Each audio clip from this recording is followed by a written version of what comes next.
Oh, hi there. Thank you for showing up for your learning. Thank you for showing up. And I'm sure you're going to do some learning today, too. Today, we are looking at what is definitely in the running for the naughtiest piece of algebra in the course. Okay.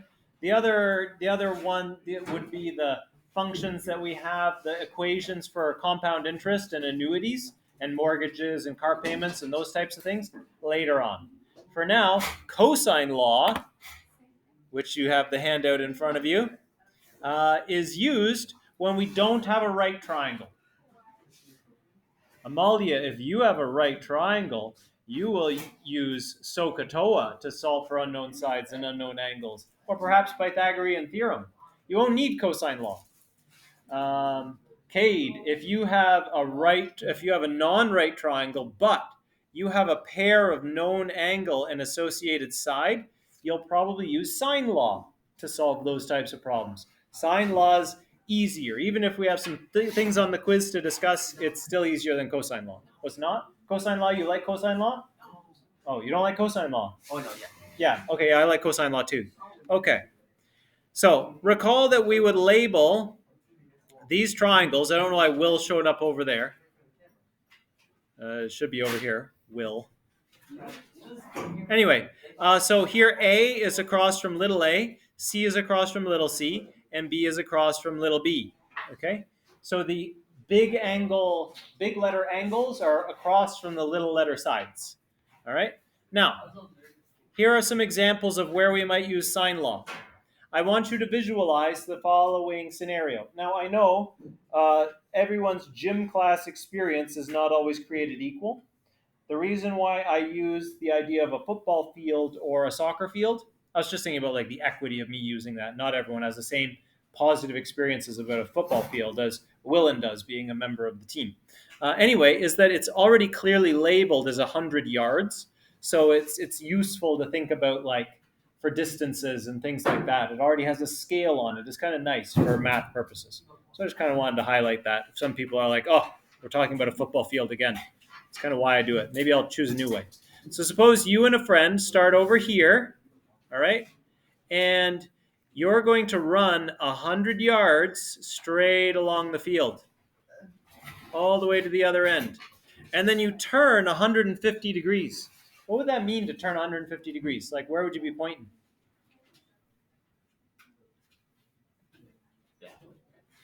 If you're running a pattern, yeah, like if I ran this way and I turned 150 degrees, which way would I be pointing? Around. Yeah, kind of like that way. Not entirely 180, but almost 180. What do you call that? Like a hook pattern or something? You wouldn't run 100 yards and then do it, but you might run 15 and then do a quick hook to catch a quick pass, right? Okay, so you're going to run 100 yards, turn 150 degrees. It's like that. And then come running back this way, 75 yards. So we'll say it's like about there. I don't know, maybe something like that. So let's label our sides. We know this is 100 yards. And this is, I said meters over here, but just convert to yards for me if you don't mind. And then this is 75 yards there. And what angle would be in between these two paths? 150 would leave how much in between those two? 30 would be the little gap in there. So this would be like a 30-degree angle here, okay? And we want to know if they now have to pass you the ball along this line, how far do they have to throw it? Yeah, so this is a side angle side situation. If you look at your triangle and you're like, I notice I know a side, and then an angle, and then the side that's on the other side, that's a solved triangle. You can solve the whole thing using cosine law. So we can solve this length. You also want to think like intuitively about it. If I know the length of two things and what angles between them, there's only one distance that can be left there at the end. So the whole triangle is like fixed. The diagram is done. So let's learn cosine law to solve this problem. Here's how cosine law works. We'll go up here and look at our triangle there that we have labeled. If I want to know unknown sides, you have this one? I have the formula for what? Sure, yeah, read the formula. C squared equals A squared plus B squared minus 2AB cos C.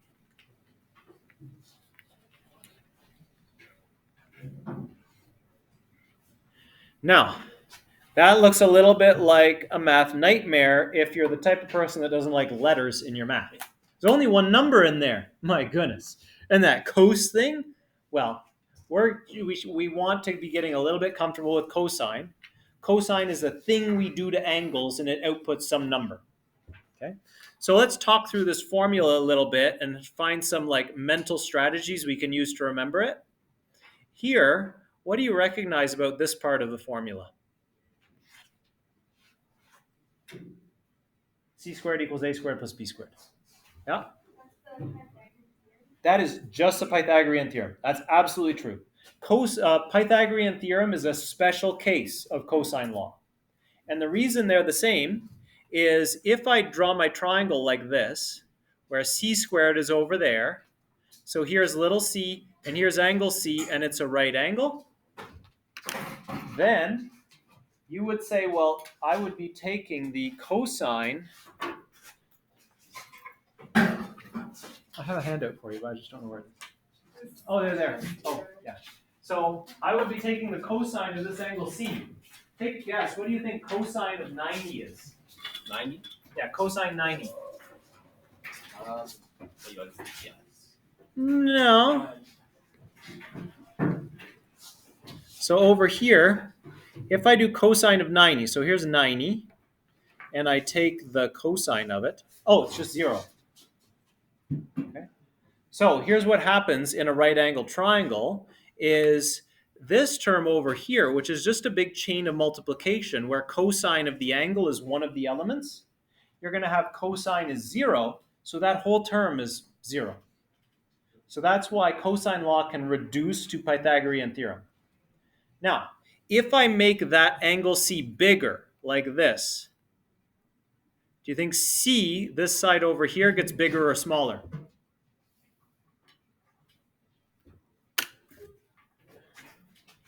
If I have this situation. No, remind me to get that out of the recycling in a second.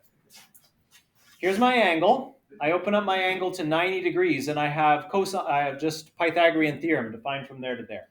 If I make this bigger than 90, what happens to the length between the endpoints of the rulers? It gets bigger. If it's less than 90, what happens? It shrinks. It gets smaller, and then its minimum would be there, where it disappears. It's not a triangle anymore.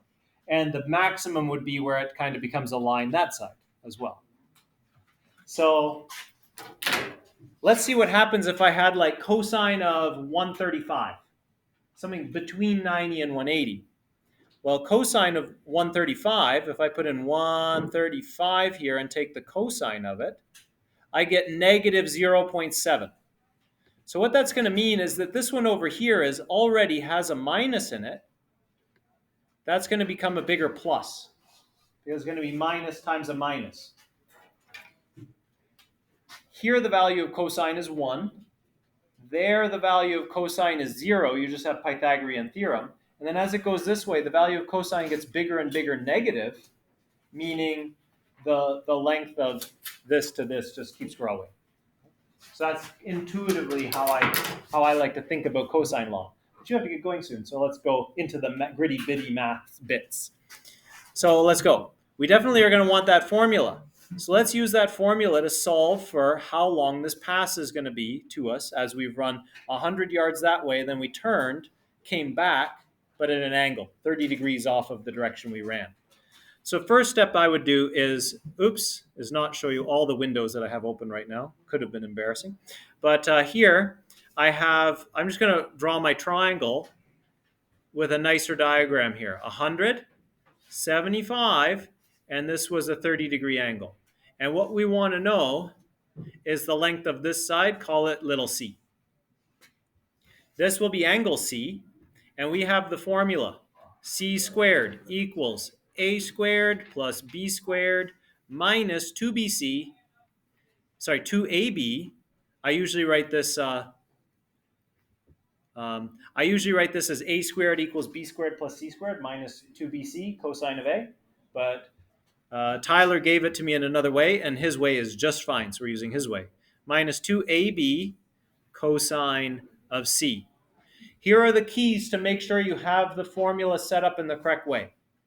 Your a squared and your b squared, you want a and b over there. You want to see a and b twice on that side of the equation. And you want the big C that you're taking the cosine of to be the same little c that you're solving for over there. Doesn't matter what letters you use. It matters that that correspondence is the same. This could be x squared equals y squared plus z squared minus 2yz cosine big X. Okay? Or you could do Justin Bieber squared equals Taylor Swift squared plus yay squared minus 2 Taylor Swift yay cosine Justin Bieber. It's totally arbitrary, but that would be way too many letters to write out. Okay, so now let's substitute in and solve this thing. We're not solving for c here, we're solving for c squared, but we're going to take the square root at the end, no problem. We're going to have c squared equals, label them, 100, let's call this a, 75, let's call that b. Okay, so I'm going to substitute in 100 squared plus 75 squared minus 2 times 100 times 75 cosine of, in here is c angle c, 30. Okay, so that's what we're going to have. And we're going to solve it now. At that point, go ahead and get your calculator out and start crunching those numbers. Where can I put the calculator so that I can show that a little better? Hey, there, that's better. Okay, let's move that over there. We'll do that, and now we can have our calculator out. So now let's calculate this. It would look like this. Clear everything out of your calculator. It's faster if I do it this way. 100, and I'm going to square that.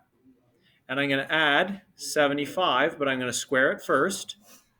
And then I'm going to subtract. I like putting this last bit in brackets. Subtract 2 times 100 times 75 times 30, but I take the cosine of it. And the bracket, that's the thing in there that I'm going to subtract. I push equals, and this is c squared. So 2634.6. C squared equals 2634.6. Cool. I didn't want to know what c squared is. I want to know what c is. So let's go ahead and take the square root of that. Turns out that we're 51 yards away still. Think our friend is going to be able to make that throw? Cool. Your friend has a good arm. C equals, what did I say, 51? 51.3. So we're going to say 51 yards. 51 yards. Okay. And then, oh, darn, I forgot the most important thing. Oh, not the most important thing. Always start with a guess. Okay? That's why I wanted you to visualize all the way down the football field, running back 75. If I went all the way down this football field 100 and then ran straight back, of course, I'd only have 25 left, right? But I didn't run straight back. I came back on this angle, about 75. So what's that? Turns out that it's about 50, a little bit longer than 50. So cool. If you've got a mental idea of that, it can help you calculator check. If your calculator output here 110, you'd be like, I don't feel that can be right. It's got to be different. Do you think this was a bathroom? Hope not. Anyhow, so then we would say, therefore, our friend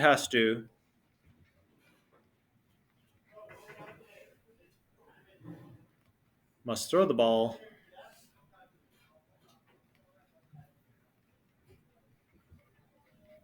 51 yards. Now these problems aren't hard to create for yourself. If you want to create more interesting problems than what I suggest from the textbook, go ahead and create some problems. I tried to choose some that were sporty or some that were mechanical or some that were a little more challenging. So you can go ahead and take a look at those. You can feel free to peruse the textbook. There's one other situation where we can use cosine law. So we looked at this situation. It's called the side angle side situation, where a known side, a known angle between them, and a known side. We look at that. We don't have the opportunity to use sine law, but that side angle side, you can use cosine law. Another one is where you know all the sides. You know side, side, side, and you want to find the angles of that triangle. You're still using cosine law. But we have a rearrangement of the equation now. Did you happen to remember the rearrangement? Okay, give us the rearrangement. I have a squared equals b squared plus c squared minus 2ac equals a. All over 2ab. 2bc cos a. A squared plus b squared minus c squared. I got a squared equals b squared minus c squared. Oh, a squared. Oh, I was looking at a rearrangement of that equation. Anyway, I'll show you. So here's a rearrangement of this equation. This is all equal to cosine of c. So we can use this rearrangement of the equation to solve for angles. Do we have space on this page? Yeah, sure. Let's do the rearrangement over here. I'll show you here. Just do this in the bottom corner of your page. If you have c squared equals a squared plus b squared minus 2bc cosine, 2ab, geez, I have just a habit of doing b and c on that side. It's still fine this way. ab cosine of c. And you want to solve this for cosine c. This is what you would do. You would say, well, I'm going to get rid of this addition and subtraction of a squared and b squared. So I'm going to subtract a squared and subtract b squared from both sides of the equation. And then you'll end up with this line. I don't think you need to work through this, but I just want to show you where this rearrangement comes from. You would have c squared minus a squared minus b squared equals negative 2ab cosine of c. And then you say, well, I'm dividing there, so I'm multiplying there, and that's annoying. So let's divide both sides by negative 2ab and divide the whole other side of the equation, that's important, by negative 2ab. And then you're going to have the line, what do I have here? Oh yeah, blue. Yeah. Then you're going to have this line, c squared minus a squared minus b squared all over negative 2ab equals cosine of c. But then you're going to be like, well, that's annoying because I have a lot of negatives in there, so I'm just going to flip the sign of everything. Negative 1 over negative 1 is 1 over 1, right? Negative 3 over negative 3 is still 3 over 3. So you can flip both signs, top and bottom, and everything's going to be fine. So that's also going to be easier to write as a squared plus b squared minus c squared. Notice all the squares on top just flip their signs, and on the bottom you'd have 2ab. And this would be the equation I would use, and I would put this on my cheat sheet, and I would put the equation from the earlier page, this equation here, on my cheat sheet, and use 1 for side angle side when I'm calculating for the unknown side. Use this one. And when calculating for unknown angles, use that one. Okay, let's take a look at another problem type. We have here your pet robot decided to run away from home. It walks 2 kilometers straight north. So let's draw our triangle. Goes 2 kilometers straight north. And then it turns and walks another 3 kilometers. But we don't know what angle it turned through. My goodness. And then we check on the GPS and find it's only 1.5 kilometers away right now. So if you think, well, maybe it's down here, and that's 3, and that's 1.5, that's good. If you think, yes, but it could also be over here. Yeah, that's right. There's only 2 places that this could possibly be. And so we need to find, where is that? Where is that? So we could send 2 other robots out to look for our pet robot here. Where would we send them? Well, we would want to find this direction. If this is north, I predict that our robots have to go either southeast or southwest to find our toy robot from our starting position here. Okay? So let's go ahead and draw another triangle that's a little tidier. And we're going to label our sides nicely.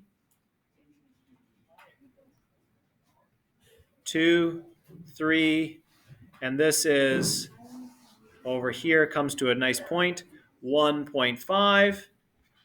And we want to know this angle in here, theta. Okay? So next step, set up our cosine law. So we're going to say cosine of theta, but maybe I don't want to use theta. Maybe I would rather call that a letter because I'm more comfortable with that. I'll use C since that was what we've been doing. Cosine C is equal to 2 squared plus 1.5 squared minus 3 squared, all divided by 2 times 2 times 1.5. Okay. How did I get those in the right place? Well, we recall that cosine C is equal to a squared plus b squared minus c squared all over 2ab. Okay, so this just has the correct substitutions in the right places. That's all. Isn't opposite the angle always going to be the A? No, because here the angle is c. Oh, yeah. So this is little c. Oh, yeah, that's what I mean. Sorry. Yeah. So the one that's opposite the angle, the thing that you want to have is here. It shows up there as the negative square, and it does not show up on the bottom. It's the only one that doesn't show up in that multiplication on the bottom is the one that's across. So that's how you make sure you get these things lined up in the right spot. So this is something that we can calculator. So let's go ahead and put that into our handy calculator there. All right, let's go. Boop. Bring your calculator over so you can see your work. Clear it. And this is the way I would punch this one in. I would say put the top in brackets. 2 squared, you might just write in 4, plus 1.5 squared, you might just write in 2.25, minus 3 squared, 3, and then we go squared, is bracket. Oh, we got a negative number, but don't worry, no problem. We can do negative numbers with cosine law. That's fine. And then we're going to go divide by, put the bottom in brackets as well. Bracket 2 times 2 times 1.5. And the bracket equals negative 4583333. So this is what we found. Cosine of C is equal to negative 0.4, what was it, 58333?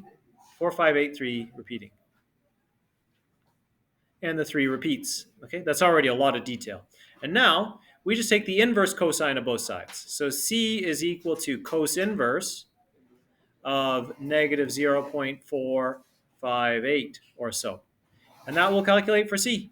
Here we go, Maya. We're ready to push this over the finish line. Watch this one. We do trigonometry, take the second function. There it is.